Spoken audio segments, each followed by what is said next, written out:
Salut tout le monde. Bon, actuellement on est tous en confinement à cause du coronavirus, donc j'ai eu la chance de venir ici à la campagne pour m'isoler. Le problème c'est qu'internet c'est pas ça ici, on va dire. Donc dans cette vidéo je vais vous montrer comment réaliser une installation 4G pour avoir une bonne connexion internet, même dans les endroits les plus paumés. C'est parti! Alors tout d'abord que je vous explique un petit peu le principe même de cette installation 4G. En général, ce qu'on a à la maison pour avoir une connexion internet, c'est soit de la DSL, qui est un réseau qui est pas ouf, soit de la fibre, et là c'est bien meilleur. Sauf qu'il y a des endroits où la DSL c'est carrément pire que de faire un partage de connexion avec son téléphone. Donc c'est dans ce genre de moment-là qu'il serait assez bon de commencer à penser à passer sur une installation 4G. Donc le principe d'une installation 4G c'est vraiment super simple. On met une antenne sur le toit qui va capter la 4G, et ensuite on va récupérer ce signal 4G avec un routeur, donc c'est tout simplement un boîtier qui transforme le signal 4G en réseau Wi-Fi qu'on peut utiliser dans la maison normalement. Et pour faire fonctionner ce système, on va avoir besoin d'un forfait 4G, donc un abonnement tout simple, exactement comme un téléphone. On a une carte SIM qu'on met dans le routeur. Et c'est là où certains d'entre vous vont me dire, mais à quoi ça sert? Pourquoi on n'utilise pas directement la 4G d'un téléphone? Alors c'est pour plusieurs raisons. Déjà, on capte beaucoup mieux quand on est en hauteur, et avec un téléphone, on est souvent au niveau du sol,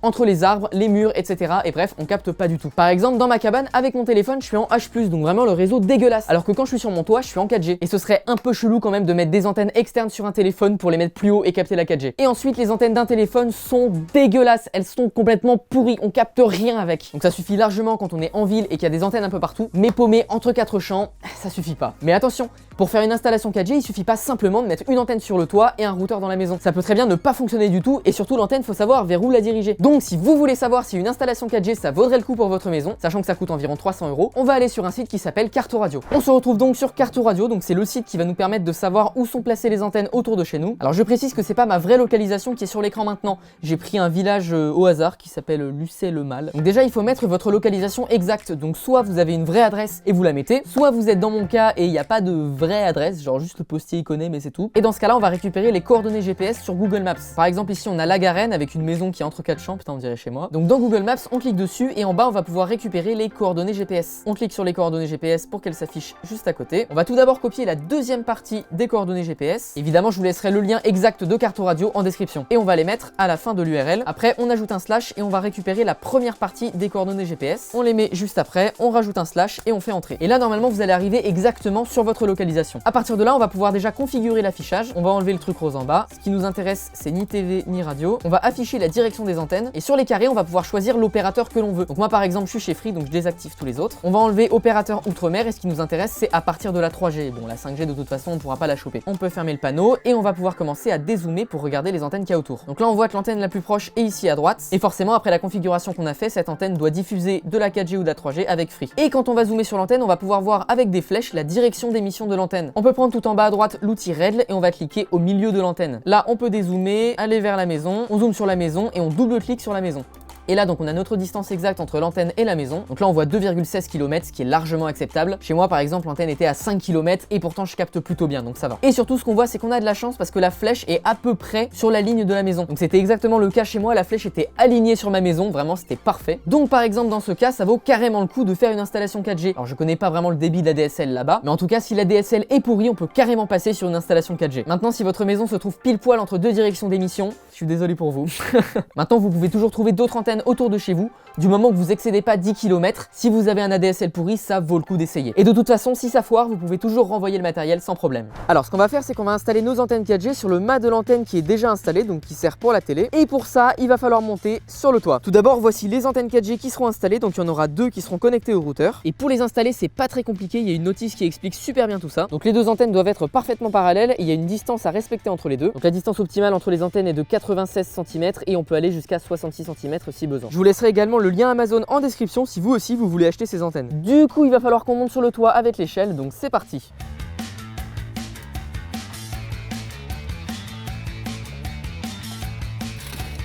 Ok, on est arrivé sur le toit avec les deux antennes, je vais les installer. Et alors sur un toit, il y a une certaine façon de marcher. Donc il faut toujours garder les pieds perpendiculaires à la pente, donc toujours dans ce sens. Marcher évidemment sur une tuile à la fois et surtout garder un maximum de points de contact. Donc quitte à marcher à quatre pattes pour répartir son poids sur une plus grande surface, histoire de ne pas casser des tuiles. Et surtout sur un toit, garder le pied le plus plat possible, parce que si on met la pointe de pied ou le talon, on a beaucoup plus de risques de casser une tuile. Et surtout, le plus important, ne faites jamais ce genre d'opération tout seul. En bas là-bas, il y a mon père qui est là, prêt à agir si jamais il y a le moindre souci. Le but, ça va être donc d'attacher ces deux antennes ici au poteau déjà existant. Donc c'est un poteau assez standard, très clairement fait pour les antennes. Et sur la carte, on a vu que l'antenne émettrice était pile poil dans cette direction. Donc on va faire pointer les antennes 4G par là-bas. Prenez toujours toutes les précautions nécessaires quand vous montez sur un toit parce que ça peut être super dangereux. Donc moi par exemple ici, je m'attache avec des sangles. Ok, on va installer la première antenne tout en haut du poteau. Pourquoi je suis si petit? Je pense que ça ira là, ça bougera pas là. Non, c'est bon là, ça tient. Ok, allez, je viens juste d'installer la première antenne juste ici qui pointe pile poil vers l'antenne d'émission 4G. Ça veut rien dire du tout. Bref, ça pointe dans la bonne direction. Et maintenant, on va installer la deuxième antenne 96 cm plus bas. Je crois que c'est la pire démarche du monde sur un toit. Au revoir. Putain, c'est sérieux? En 96 cm, ça tombe pile poil sur le raccord du tube de l'antenne, donc c'est pas ouf. Au moins, on aura déjà notre marque. Non, non, non, il pleut pas. Ah non, non, non, c'est pas le moment qu'il pleuve. Ça veut pas s'en aller. C'est chiant. Allez, allez, voilà. Putain, je me sens si con. Mais non! Putain, j'y crois pas. Est-ce que je vais faire tomber le deuxième? Non, c'est bon. Voilà, du coup, l'écrou est vraiment tombé sur le deuxième toit qui est juste en dessous. Un véritable plaisir. C'est bon, je l'ai récupéré. The écrou. Bon, cette fois, on le fait pas tomber. J'ai fini de fixer les antennes, donc c'est important qu'elles soient bien parallèles l'une à l'autre et qu'elles pointent vers la même direction. Du coup, on va pouvoir fixer les câbles au mât d'antenne grâce à des colliers Colson, donc c'est juste des petits colliers de serrage comme ceci. Et c'est serré, et je peux plus l'enlever. Merde!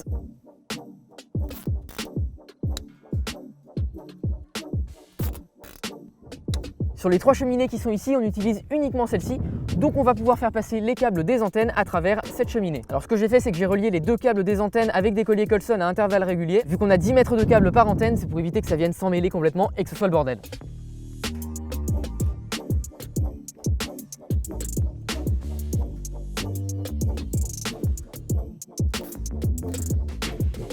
Bon, ça y est, les deux antennes sont installées sur le poteau, le câble passe à l'intérieur de la cheminée juste ici. À ce niveau-là, ça pointe bien dans la bonne direction. Donc maintenant, reste plus qu'à connecter le routeur dans la maison. Bonsoir. Du coup, ici, on a une plaque de bois qui cache le trou de la cheminée par lequel on va pouvoir faire passer tous les câbles. Alors attends, pourquoi la plaque pèse si lourd? Ah ouais. Alors, je vous le sers sur un plateau ou En fait, j'arrive pas à savoir si c'est un mélange de crotte de rat, de suie ou de terre. C'est bien crade en tout cas. Ok, j'ai réussi enfin à sortir les câbles du tuyau de la cheminée, donc j'ai vraiment foutu de la suie partout, c'est dégueulasse. Bref, quoi qu'il en soit, il faut qu'on arrive à faire passer le câble ici le long du mur et on trouvera un endroit pour poser le routeur juste après. Cool.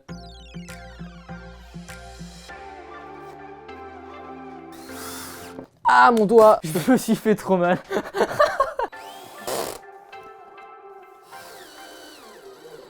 On peut maintenant s'intéresser au routeur. Donc moi j'utilise un routeur de chez Huawei, donc je vous laisserai le lien en description. Donc on a deux connecteurs derrière pour pouvoir brancher les antennes 4G, 4 sorties RJ45 sur lesquelles on va pouvoir brancher un répéteur ou un ordinateur directement par exemple. En dessous du routeur on va pouvoir mettre la carte SIM, donc avec l'abonnement 4G. Donc j'ai tout simplement acheté une carte SIM en ville dans une borne interactive free avec dessus un forfait illimité. Donc ça ressemble à une carte de crédit et après il faut juste découper la carte SIM dedans. Et à côté on a une étiquette avec toutes les informations, donc l'adresse IP, le mot de passe Wi-Fi, etc. Du coup on va brancher le routeur aux antennes et je vais vous montrer comment le paramétrer.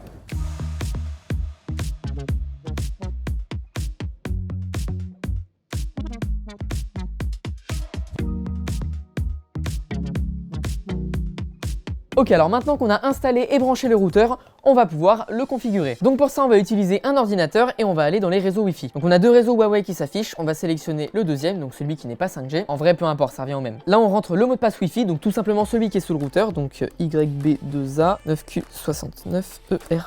Maintenant on est connecté au routeur mais il nous dit qu'il n'y a pas internet. C'est totalement normal parce qu'en fait la carte SIM est encore verrouillée. Donc on va ouvrir un navigateur internet, donc par exemple Chrome, et on va taper l'adresse IP du routeur, donc celle qui est écrite juste en dessous. Donc c'est 192.168.8.1 et là il va nous demander de nous connecter. Donc le nom d'utilisateur et le mot de passe sont également sous le routeur. Pour l'instant c'est admin et admin. Et on peut commencer la configuration du routeur. Donc, on peut activer les mises à jour automatiques. Ici on peut changer le nom du routeur, donc par exemple moi je vais mettre made by Amaury. Et le mot de passe, on peut également le changer. Et ça va rester secret. On fait next. Ici, on peut laisser cocher. On fait finish. Et là, on va un petit peu attendre. Bon, au bout d'un moment, la page va crash. C'est tout à fait normal. En fait, vu qu'on a changé le mot de passe Wi-Fi, bah du coup, l'ordinateur perd la liaison avec le routeur. Donc, on peut retourner dans nos réseaux Wi-Fi. Cette fois, on va voir le nouveau nom qu'on lui a donné. Et on fait se connecter avec le nouveau mot de passe. Donc, maintenant qu'on est reconnecté au routeur, on n'a toujours pas d'internet. Et cette fois, on va débloquer la carte SIM. On retape l'adresse IP. On se reconnecte. Donc, le nom d'utilisateur, c'est toujours admin. Et cette fois, le mot de passe, c'est le mot de passe qu'on a défini juste avant. Et ici, on va rentrer le code PIN de de la carte SIM, donc de base, moi c'est 1, 2, 3, 4, et ça normalement c'est écrit sur la carte quand vous l'achetez. Donc ici, si vous laissez la case cochée, le code PIN sera désactivé, donc autant qu'à faire, on peut le désactiver. On fait apply. Là, on a la LED du routeur qui passe au bleu clair. On a encore une fois été déconnecté du routeur, donc on peut se reconnecter. Et c'est bon, on a enfin configuré le routeur, on a accès à Internet.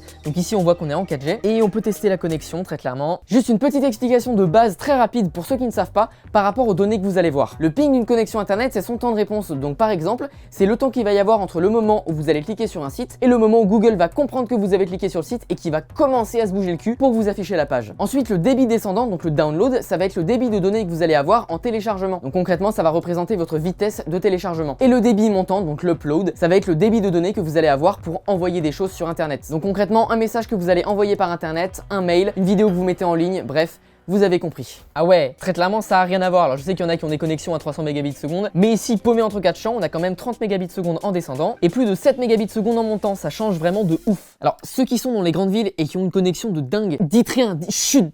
Rien dans les commentaires, vraiment. Pour donner un ordre d'idée, avant avec la DSL, j'avais un ping de 125, en descendant j'avais genre 2 mégabits seconde et en montant j'avais 0,1 voire 0,2 les jours de chance. Et si on compare avec un partage de connexion avec mon téléphone, effectivement on a un ping qui double, 12 mégabits seconde en descendant et moins de 3 mégabits seconde en montant. Donc effectivement, ça valait pas mal le coup de faire une installation 4G ici. Merci à tous d'avoir regardé cette vidéo, j'espère que ça vous a plu. Un grand merci à Charlet qui m'a expliqué tout ce qu'il fallait savoir pour faire une installation 4G. Tous les liens pour le matériel sont en description. Likez la vidéo si ça vous a plu ou même si ça vous a été utile. Et si vous refaites ce projet, n'hésitez surtout pas à me le partager sur les réseaux sociaux. Donc encore une fois, là les liens sont en description. Bref, abonnez-vous à ma chaîne pour ne pas manquer tous les projets de dingue comme ça. Je vous dis à la prochaine pour des trucs de fou. Salut!